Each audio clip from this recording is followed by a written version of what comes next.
السلام علیکم.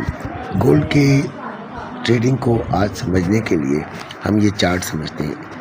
1 گھنٹے کا چارٹ ہے اور H1 کا ایک آپ دیکھ رہے ہیں کہ ہائر ہائز ہائر لوز لگا رہا ہے، اس لیے اس کا نام ہم بولش دیں گے. ٹرینڈ کو ہم کہیں گے بولش ہے، لہٰذا ہم سیلنگ سائڈ کو ذرا اگنور کریں گے. زیادہ سے زیادہ کوشش کریں گے کہ سیلنگ سائڈ ہمیں نہ ہی لینی پڑے، ٹھیک ہے، اور اگر لیں گے تو پھر وہ کم فائدے کے لیے لیں گے.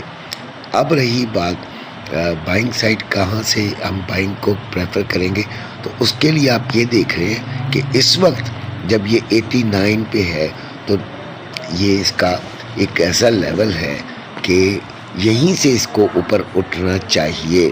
اگر یہ یہاں سے اوپر نہیں اٹھتا تو پھر یہ کہاں تک جا سکتا ہے، یہ 33.70 سے 74، اور اگر وہ لیول بھی توڑ دیا تو 33.44 سے 50 والا لیول آپ کو ملے گا. یہ تو اس چیز کو ہم نے کلیئر کر دیا. اور یہ یہیں سے آپ کو یہ ریزسٹنس ایریا بھی کہلا سکتا ہے کہ یہیں سے آپ کو نیچے، کیونکہ پرانا ریزسٹنس ایریا ہے، اور اس کے بعد اگر یہ نیکسٹ اس کی موو آئی اوپر کی طرف تو 34.04 سے 34.09، اور اگر اس کو بھی یہ توڑ دیتا ہے اور ریٹیسٹ کرتا ہے اس ایریے کو تو پھر یہ 34.40 تک بھی جا سکتا ہے. شکریہ. اب آپ کو لیولز بتا دیتے ہیں. اوپر کے لیولز یعنی ریزسٹنس، یہیں سے ہم ریزسٹنس کو بھی کاؤنٹ کر رہا ہوں میں. 33.90 سے 94، سیکنڈ ہے 34.04 سے 34.09، پھر تیسری ہے 34.40 سے 34.44. یہ ریزسٹنسز ہیں. یہاں پر آپ نے سیلنگ لینی ہے، لیکن آپ نے ایس ایل لازمی لگانا ہے. اگر آپ کو سیلنگ سائن ملے تب سیلنگ لینی ہے.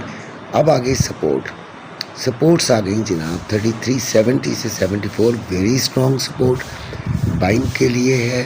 آپ نے سائن ملے تو پھر آپ نے بائنگ کرنی ہے. ان تینوں سے ویسے آپ نے بائنگ لینی ہے، اور آپ کو بائنگ سائن کو ملے، کوئی پیٹرن ملے، کوئی اس طرح کا آپ کو سائن ملے تو آپ نے لینی ہے.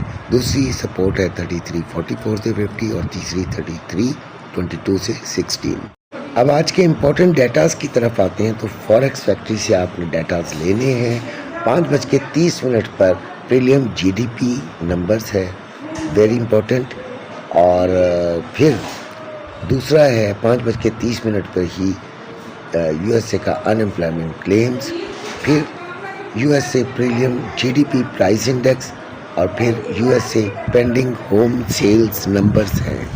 اچھا جی، یہ جو ڈیٹاز ہوتے ہیں یہ آپ کو ڈالر میں آتے ہیں کہ ڈالر اسٹرانگ ہوا ہے یا ویک ہوا ہے. تو ڈالر اگر اسٹرانگ ہوتا ہے تو آپ کا گولڈ ویک ہوتا ہے، اگر ڈالر ویک ہوتا ہے تو گولڈ اسٹرانگ ہوتا ہے. آپ نے وہاں سے ایک اپنا سائن لینا ہے، اور اس کے بعد آپ نے دیکھنا ہے. اگر تو مارکیٹ 70 سے اوپر رہی گولڈ کی اور مارکیٹ میں بائنگ آئی تو پھر یہ دوبارہ اس جگہ پہ آ سکے گی.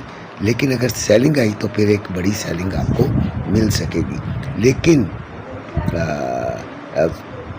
آپ نے سیلنگ جو ہے اس میں بڑی احتیاط کرنی ہے، کیونکہ اگینسٹ دا ٹرینڈ جو ہے وہ ڈیٹا آ جائے تو پھر آپ کو بڑا ہی احتیاط کرنی پڑتی ہے، کیونکہ ڈیٹا اس طریقے سے ورک نہیں کرتا کہ ٹرینڈ کے اگینسٹ ڈیٹا اس طریقے سے ورک نہیں کرتا. بڑی احتیاط کرنی ہوتی ہے، اس کو سمجھ کر ہی کرنا ہوتا ہے. امید ہے کہ آپ کو سمجھ آیا ہوگا.